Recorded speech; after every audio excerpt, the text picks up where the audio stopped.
નમસ્કાર દર્શક મિત્રો, જ્યારે પણ ચૂંટણી આવતી હોય છે ત્યારે ભારતીય જનતા પાર્ટીની અંદર કંઈક નવા જૂની થતી હોય તેવું દેખાઈ રહ્યું છે। કારણ કે જ્યારે પણ ચૂંટણી આવે ત્યારે જૂના સિટિંગ એમએલએ અને સિટિંગ સાંસદ સભ્યોની ટિકિટ કાપી અને ભારતીય જનતા પાર્ટી યુવાન ચહેરાઓ અને કંઈક નવા ચહેરાઓને તક આપે છે, જેને કારણે ભારતીય જનતા પાર્ટીના મોટા નેતાઓ, જૂના નેતાઓ અને સિટિંગ એમએલએ અને સિટિંગ સાંસદો પણ નિરાશ થતા હોય છે અથવા અચંબામાં પડી જતા હોય છે। કારણ કે આવનારી લોકસભાની ચૂંટણીને લઈને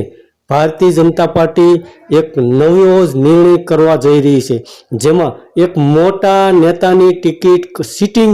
એમએલએ, સિટિંગ સાંસદ સભ્યની ટિકિટ કપાઈ શકે તેમ છે, જેમાં